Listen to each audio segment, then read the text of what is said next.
video about how to look after your cycling bottle. And the first rule, I have two here, the first rule that I follow is to only drink water from them.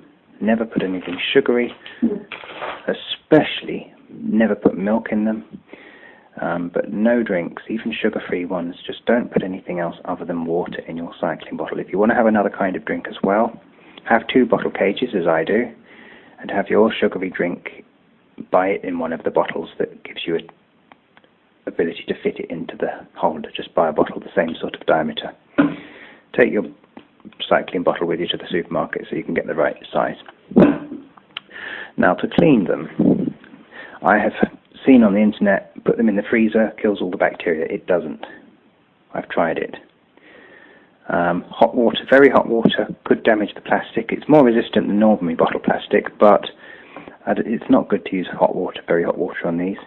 So what you want to use is just warm to hot washing up water. It can be as hot as you normally have it. 40 degrees washing up water is fine. You know, even 45. If they are a bit dirty and need it clean, use one of these kind of brushes.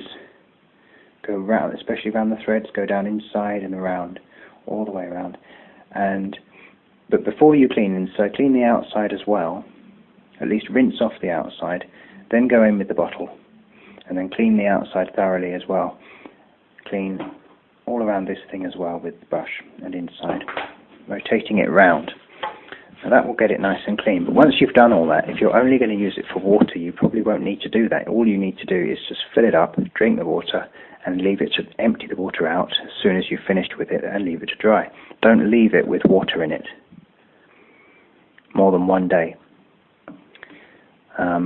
If you've left water in it for a day and you still haven't drunk it all, never just top it up.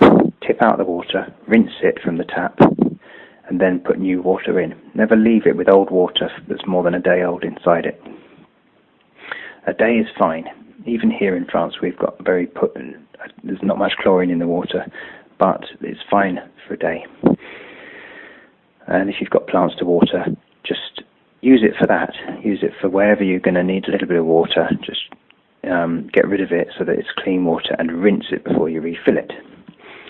Now these, as I say, need very little cleaning if you only use water, but it's also important how you dry them. So I've got a few tricks. One very clever trick I learned today, which is why I made the video. And so the first thing is, do not put the top back on and store it like that. You really don't want to store it like that. Even if it's bone dry, you're going to open it, and if you leave it bone dry and then you open it after a couple of weeks, have a little smell, and you'll see why you should not leave it done up like that, because there may be still a tiny bit of water in there, just in the mechanism, especially if you've got one of these fancy mechanisms here.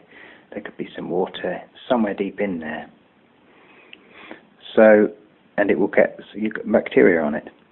So I was drying them sort of unscrewed and leaving them unscrewed. And again, drying the tops, you don't want to dry them like that.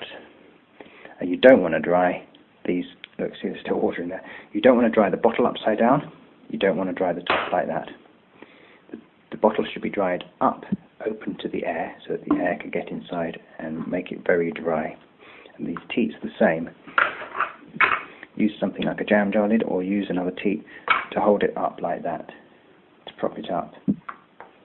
But even better than that, I have found a wonderful, wonderful idea, because I used to dry mine like this. Again, I didn't want to get a seal there, so I used to push it slightly over. But the danger with that, see, just slightly over, you've still got a bit of a seal, you've still got a bit of contact there along one edge. And also, it only has to get a vibration from a car going past, and it will center and seal. And you might as well have put the lid on and just sealed it up, and it'll stink. So, look at this clever trick I've learned. I learned it by accident. I found it like this. I don't know how it got like this, but I found it like this by accident. You just put it like that. And then this one, put it like that. Now you can dry your cycling bottles off. Maybe just move it slightly, move it around a little bit after half a day. to make sure there isn't the slightest bit of moisture trapped. And yeah, and then when they're completely dry, just store them in the usual fashion. Just keep the top separate from the bottom. Don't, as I say, don't screw them up unless they literally haven't been used for months. And if you haven't used them for weeks and weeks, and you know that they are absolutely bone dry, they've been stored out like this, then put the top on by all means, just to store it so you don't lose the top. But you'll still need to rinse it out, and possibly rinse it out with washing up liquid before using it again. So that's how to look after your cycling bottles. If you want to sterilize them, if you have got them into a nasty state somehow, see, I'm just automatically going to put it like that now because it's so good. Or you could put them on both, put both on one bottle, just so that there's just the one bottle. Put that somewhere out of the way. Leave this one open to the air. But yeah, if you do need to really clean it well, there's one simple thing to use, and that is, I think I've got this stuff, baby sterilizing fluid. You just put about a capful of that, or a couple of capfuls of that and then fill up the rest with water, and fill it up to the brim. It's not going to remove grime and deposits. I'm hoping there won't be that in your cycling bottle. So you move it up to the brim, put this top in upside down like that, shake the whole thing around to make sure it fills up with, to make sure this mechanism this should be open, by the way. I forgot to say that. This teat should always be open when you're storing them and leaving them and washing them. So shake it around, pour a bit in the top, shake it around a bit more, and get it so that it's absolutely full of water in there, and right the way to the top, so you've got a glassy surface on top, and just leave that for half an hour, or however long you want to, a day if you want. It'll make it really clean. It will clean all the bacteria out, and then just rinse it with water afterwards. It will feel a bit slippery and slimy. I don't like the stuff very much, but it does seem to work. It seems to get rid of any horrid smells. And obviously, before you wash your bottles, make sure you do at least rinse the mud from the outside of them first. You want to keep the top on when you first start washing the bottle. Keep the top screwed on, and wash under the tap all the mud off the bottle before you begin cleaning it with a brush and everything, because mud or soil contains listeria, and you only have to eat a very small amount of it, and you will have the shits the next day.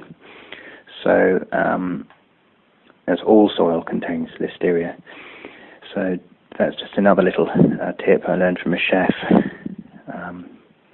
But for now, just remember, always drink only water in your cycling bottles, and you will have very few problems, and they will last you for years. Don't reuse water bottles that you buy bottled water in, even if they've got the special sports cap on. They are not meant to be reused. They are a different kind of plastic that does not, it's not as impervious to the effects of being reused, and it will dissolve that plastic. This type of plastic they make these special bike bottles for is a special kind of plastic that is much more, much less easy to erode and dissolve. It's a more stable form of plastic. It's a very stable form of plastic, and it won't leach into your water as the disposable bottles will. So I hope that's helped everyone. It's been a much longer video than I intended, just about how to look after your cycling bottles.